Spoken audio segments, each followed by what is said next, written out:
الصلاة خير من النوم. سر یہ ایک اور آپ نے اپنے ایک لیکچر میں جو ہے نا ذکر کیا تھا خدا کی قدرت کا کہ کس پہ ہے کس پہ نہیں ہے، تو اس کو بھی تھوڑا اس کی وضاحت کر دیں ذرا تاکہ آسانی سے سمجھ سکیں. ہاں، یہ اچھا سوال ہے. دیکھیں جی، یہ کوئی ایسی بات نہیں ہے کہ اس پہ لوگ آج کل تو یہ تعلیمات کی جائیں تو لوگ کہتے ہیں بھائی پتہ نہیں کیا بات ہے. نہیں، یہ بالکل اصولی بات ہے. دیکھیں جی، تین چیزیں ہیں. ایک ہے واجب عقلی، ایک ہے ممکن عقلی، ایک ہے محال عقلی. واجب عقلی وہ ہے جس کا ہونا اپنے نفس کے ساتھ ضروری ہو. اب یہاں پر جو باری تعالیٰ کی صفات ذاتیاں ہیں نا، ان کو بھی ہم نے واجب عقلی شمار کرتے ہیں. فی الحال اس میں بھی ہے ایک واجب ذات ہے، ایک واجب ذات ہے، وہ ہمیں اس پہ نہیں ڈسکشن کرنا چاہ رہا. ایک ہے محال عقلی، اور یہ ان دونوں کے درمیان ایک چیز ہے، وہ ہے ممکن عقلی. تو واجب عقلی یہ ہے جس کا ہونا ضروری ہو، جس کا نہ ہونا ناممکن ہو، محال عقلی ہو. اور محال عقلی وہ ہے جس کا ہونا ناممکن ہو، یعنی محال عقلی ہو. تو جو چیزیں ایک چیز ہو ہی نہیں سکتی اور ایک ہے وہ فنا نہیں ہو سکتی، ان دونوں کے مابین جو چیز ہوتی ہے اسے ممکن عقلی کہتے ہیں.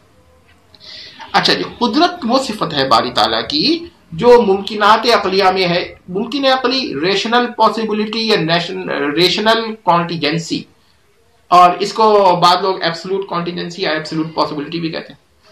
اور ایک چیز ہے محال عقلی، امپاسبلٹی، یعنی ریشنل امپاسبلٹی یا ایبسلوٹ امپاسبلٹی، وہ ہو ہی نہیں سکتے. تو باری تعالیٰ کی جو قدرت ہے وہ ممکنات عقلیہ پر ہے، اور ممکنات عقلیہ غیر متناہی، یعنی فائنائٹ ہے، انفینٹ، انلمیٹڈ.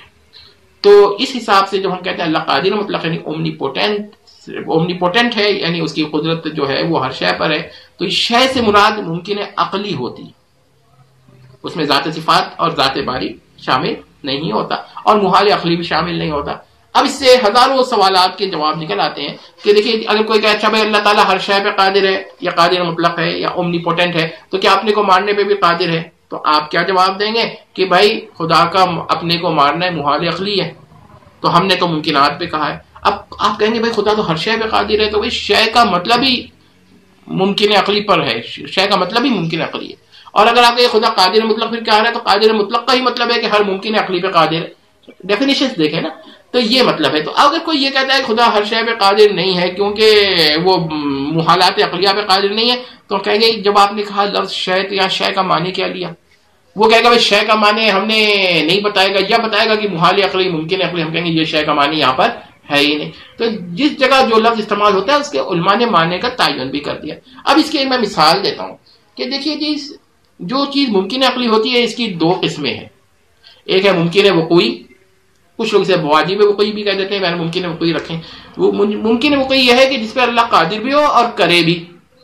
اور ایک ہے محال وقوعی، جس پر اللہ قادر ہو مگر کرے کبھی نہ ماضی نہ حال نہ مستقبل، کبھی بھی نہ کرے، قادر ہے. تو محال وقوعی جو ہے یہ ممکن عقلی ہوتا ہے مگر اللہ کرتا نہیں ہے، اور محال عقلی پر یہ اللہ قادر نہیں ہوتا. تو اگر کوئی فعل محال عقلی ہو تو باری تعالیٰ اس پر قادر نہیں ہوگا، اور اگر ممکن عقلی ہو تو دو قسمیں، یا تو ممکن وقوعی ہوگا یا محال وقوعی ہوگا. تو یہاں پر میں نے یہ بات بتا دی کہ یہ بات سمجھ لیں کہ جو لوگ یہ مسائل نہیں جانتے وہ بڑے پریشان ہوتے ہیں. اور پھر بعد ہمارے علماء کو چاہیے کہ یہ مسائل کی تعلیم دیں باقاعدہ، لیکن اگر وہ خود تعلیم نہیں دیں گے تو پھر کوئی عیسائی یا ہندو تو اعتراض ہی کر سکتا ہے. اور اس کی میں ایک لطیفہ بھی بتا دوں کہ مولانا صلی اللہ امرتسری رحمۃ اللہ علیہ بہت بڑے عالم تھے، بہت بڑے عالم. تو ایک دفعہ بحث ہو رہی تھی ہندو سے، تو ہندو نے یہ سوال کیا، آریہ سماجی یہ بڑے سوال کرتے تھے. تو انہوں نے یہ سوال کیا کہ کیا اللہ تعالیٰ تعالیٰ کوئی دوسرا خدا بنانے پہ قادر ہے، اپنا شریک بنانے پہ قادر ہے؟ تو اب مجمع میں یہ سوال جنہوں نے سنا ہی نہ ہو تو وہ پریشان ہو جائیں گے کہ نہیں ہو جائیں گے. تو انہوں نے السبیل تنزل یہ کہا کہ اچھا قادر ہے، فرض کی، اب بولیں اچھا قادر ہے، آگے بولیں. مطلب یہ کہ وہ قادر مان کے اب اعتراض کیا کرتا ہے.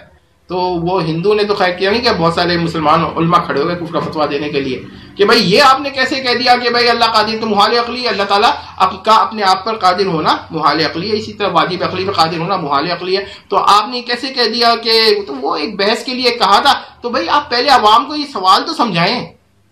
تو بحث کے دوران تو وہ کہے گا کہ اللہ قادر نہیں ہے اپنا شریک بنانے پہ، اپنا نظیر بنانے پہ، تو پھر تو وہ سوال کرے گا نا کہ بھئی کیوں نہیں ہے، تو وہ عام آدمی وہ سمجھ میں نہیں آئے گی یہ باتیں. تو پہلے سے ان کو کچھ ان لوگوں کو، میں نہیں کہتا ہر آدمی کو سمجھائیں، مگر اتنے لوگوں کو تو سمجھائیں کہ جو بچے پڑھتے ہیں مدارس میں کلیئر کر کے سمجھائیں. اچھا اب یہاں پر ہمارے وہاں مسئلہ پیدا ہوا ہے کہ یہ جو ہیں کیا کہتے ہیں سلسلہ خیرآبادی، یہ کہتے ہیں کہ اللہ تعالیٰ رسول کی نظیر بنانے پر بھی قادر نہیں ہے، یعنی محال عقلی ہے. ہمارے وہاں یہ کہتے ہیں جو اہل سنت کی جمہور ہے وہ یہ کہتے ہیں کہ رسول اللہ کی نظیر پر اللہ قادر ہے، مگر نظیر رسول محال وقوعی ہے. اچھا جی اب یہاں پر بات ہو گئی، مگر یہ دونوں متفق ہیں کہ اللہ تعالیٰ کی نظیر جو ہے وہ محال عقلی ہے، اللہ تعالیٰ اپنی نظیر بنانے پر قادر نہیں. تو نہ اللہ تعالیٰ اپنی ذات پر قادر ہے اور نہ اللہ تعالیٰ اپنی نظیر پر قادر ہے. اسی طرح اجتماع النقیضین اور ارتفاع النقیضین پر بھی اللہ تعالیٰ کو قادر نہیں کہا جاتا. یہ چند باتیں ہیں ذرا ذہن میں رکھ لیجئے کہ یہ کوئی نئے مسائل نہیں ہیں، کتابوں میں موجود ہیں. اور یہاں پر میں آپ کو ایک چھوٹا سا واقعہ اور سنا دوں کہ مامور ہارون رشید کے دور تھا کہ ایک عالم کو انہوں نے کہا، ہندوستان کا کوئی مہاراجا تھا یا راجا تھا، تو اس نے کہا بھائی آپ جو ہے نا ان کو بھیج دیں کوئی ہمارا عالم جو ہے، کیونکہ ہم نے سنا ہے اسلام جو ہے اس میں تلوار سے پھیلا ہے، اس میں کوئی عقل کی باتیں نہیں ہیں. تو انہوں نے جب ایک فقیہ کو بھیج دیا تو فقیہ صاحب جب تشریف لائے تو انہوں نے ایک ہی ہندوؤں نے سوال کیا کہ اللہ تعالیٰ آپ کو قادر مانتے ہیں؟ ان کا قادر ہر شے پہ قادر ہے. ان کا ہاتھ ہوگا یہ بتا دیجیے کہ کیا اللہ تعالیٰ جو ہے اپنا طرح دوسرا خدا بنانے پہ قادر؟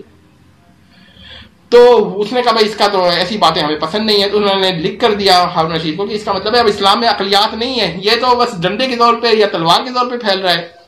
تو ہارون رشید کو خیال آیا، تو لوگوں نے کہا حضور آپ کو یہ متکلمین حضرات اس کا جواب دیتے ہیں، لیکن متکلمین کو کیونکہ ہارون رشید پسند نہیں کرتا تھا اس لیے اس کے سامنے نہیں آتے تھے.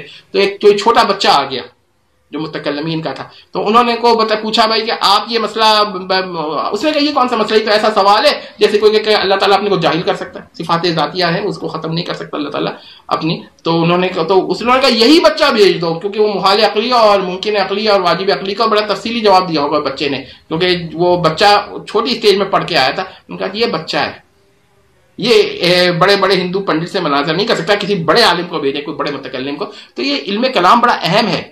جو لوگ علم کلام کو کہتے ہیں نہیں اس کی ضرورت نہیں ہے نا، تو آپ دیکھیے گا انہی میں سے زیادہ تر لوگ مرتد ہو جاتے ہیں. کبھی خدا کے بارے میں 2 سوال ہوگا وہ کوئی جواب نہیں دیں گے، اور اگر مرتد کھل کر نہ ہونا تو وہ کوئی ایسا موقف اختیار کر لیتے ہیں کہ جس سے کفر ہو جاتا ہے، اب ان کو پتہ ہی نہیں ہوتا. تو یاد رکھیں کہ یہ ہم کی تعلیمات دینی چاہیے، شرع عقائد وغیرہ کو پڑھانا چاہیے، لیکن ہمارے وہاں مدارس میں تو پڑھایا جاتا ہے، مدارس سے باہر وہ نہیں پڑھایا جاتا، نہیں پڑھانا چاہیے، اس کو عام کرنا چاہیے. بہرحال میرا تو یہی موقف ہے. اب کسی کو اختلاف ہے تو وہ اپنے اس پہ عمل کرے، میں تو تعلیم کرتا ہی رہوں گا انشاءاللہ، کوئی کسی کے روکنے سے تو نہیں رکنا. تو بہت شکریہ. اچھا سر، یہاں میں دیکھتا ہوں کئی جگہ سوالات جو ہے نیٹ پہ بھی پڑے ہوتے ہیں کہ اللہ تعالیٰ جو ہے سبحانہ و تعالیٰ کوئی ایسا پتھر بنا سکتا ہے جو خود نہ اٹھا سکے اسے وہ. دیکھیں جی یہ وہ اس بات ہے کہ میں نے آپ کو بیان کی تھی کہ محال عقلی، تو ایسا پتھر جس کو اللہ تعالیٰ خود نہ اٹھا سکے یہ محال عقلی ہے، کیونکہ اپنے قدرت کو ہی کانٹرڈکٹ کر رہا ہے، سیلف کانٹرڈکٹنگ ہے. تو جو سیلف کانٹرڈکٹنگ ہو وہ محال عقلی یعنی کہ ایبسولوٹلی امپاسبل یا ریشنلی امپاسبل، لاجیکلی امپاسبل ہوتی ہے. اور میں نے آپ سے یہ کہہ دیا تھا کہ اللہ تعالیٰ جو ہے وہ ممکنات عقلی یعنی ریشنلی کانٹیجنٹ یا لاجیکلی کانٹیجنٹ یا ریشنلی پاسبل یا ایبسولوٹلی پاسبل ان پر قادر ہے. تو اس کا مطلب ہے کہ یہ پتھر جو ہے سیلف کانٹرڈکٹنگ میں آ جائے گا، اللہ تعالیٰ کی قدرت کو کانٹرڈکٹ کر رہا ہے. تو اس کا مطلب یہ ہوا کہ اللہ تعالیٰ ایسا پتھر بنانے پہ قادر نہیں ہے. اب آپ کہیں گے پھر قادر ہر شے پہ قادر نہیں رہا، اومنی پوٹنٹ نہیں رہا، قادر مطلق نہیں رہا. تو بھائی بات یہ ہے کہ میں نے پھر یہ بتایا تھا کہ ممکنات عقلیہ میں پر اللہ قادر ہے. آپ نے یہ پتھر کو، یہ ایسا پتھر جو ہے محال عقلی ہے. اصل میں مسئلہ کیا ہے کہ پتھر کی 2 قسمیں، ہر چیز کی 2 قسمیں، ایک محال عقلی اور ایک ممکن عقلی. اب آپ دیکھ لیجئے ایسا پتھر اگر ممکن عقلی ہے تو اللہ اس کو بنانے پہ قادر ہے، اور اگر محال عقلی ہے تو پتھر ویسا بنانے پہ قادر نہیں ہے. اسی طرح اب ایک پستول ہے، اگر کوئی کہے نعوذ باللہ کہ اللہ تعالیٰ ایسی پستول بنانے پہ قادر ہے جو اپنے خودکشی کر لے، تو ہم کہیں گے پستول کی 2 قسمیں، ایک محال عقلی اور ایک ممکن عقلی. تو جو ممکن عقلی ہے وہ تو اس طرح کی پستول ہو ہی نہیں سکتی، اور جو اگر ایسا پستول ہوگی تو محال عقلی ہوگی، اللہ اس کا قادر نہیں ہوگا۔ میں ایک مثال سمجھانے کی دی ہے کہ آپ نے یوں سمجھنا ہے کہ محال ہر وہ فعل، اب کوئی کہے کہ اللہ تعالیٰ کھانا کھانے پہ قادر ہے، اس پر تو اختلاف ہے علماء کا کہ اللہ تعالیٰ ایک ایسا جملہ بولنے پہ قادر ہے جو صادق نہ ہو کاذب ہو، یہ الگ بحث ہے، مگر کھانا کھانے پہ تو سب کا اتفاق ہے کہ اللہ کھانا کھانے پہ قادر نہیں ہے، پانی پینے پہ قادر نہیں ہے۔ کیوں؟ کیونکہ یہ محالات عقلیاں ہیں۔ تو اب کہ یہ پانی پینے پہ قادر ممکن ہے کہ محال، تو پانی پینے کی دو قسمیں ہو گئیں، ایک محال عقلی اور ایک ممکن عقلی۔ جو باری تعالیٰ پہ پانی پینا ہو، نقص اللہ ہو، وہ محال عقلی، جو نقص اللہ نہ ہو اس کو آپ ممکن نقص العباد۔ اسی طرح کوئی کہے کہ اللہ تعالیٰ ظلم کرنے پہ قادر ہے کہ نہیں ہے، تو ہم کہیں گے کہ ظلم علی العباد پر قادر ہے، ظلم علی اللہ پر قادر نہیں ہے، کیونکہ نقص اللہ محال عقلی ہے۔ تو ذرا آپ اس چیز کو یوں دیکھیں، ظلم کا مطلب کیا کہ سزا دینا، یہ ایک ظلم کا مطلب ہوتا ہے تصرف فی ملک الغیر، یا مراد نہیں، یہاں ظلم کا مطلب ہے سزا دینا بلا وجہ بلا جرم۔ تو میرا مطلب یہ سمجھ لیجئے کہ یہ سب باتوں کو معلوم ہونا چاہیے، ورنہ نیٹ پر تو یہ سوالات کھل کر ہیں، اور بہت سارے لوگ اپنا ایمان خراب کر لیتے ہیں تو ان کو پتہ ہی نہیں ہوتا۔ تو جس چیز کا پتہ نہ ہو تو وہ خطرہ ہوتا ہے، اور کہتے ہیں سب سے پہلے گناہ میں، سب سے پہلے کفر میں وہ جاتا ہے جو جانتا نہ ہو، جو برائی کو بالکل ہی نہیں جانتا، ان سوالات کو بالکل نہیں جانتا، ان سے جب پہلی دفعہ سوال ہوتا ہے تو وہ ایک دم اسٹک ہو جاتے ہیں اور ان کے ایمانیات شیک ہو جاتے ہیں۔ جس کو پتہ ہوتا ہے وہ کہتے ہیں بچوں والا کھیل۔ تو میرا خیال ہے کہ یہ سوال جو ہے اچھا سوال ہے، اچھا وہ پوچھ لیا۔ بہت شکریہ۔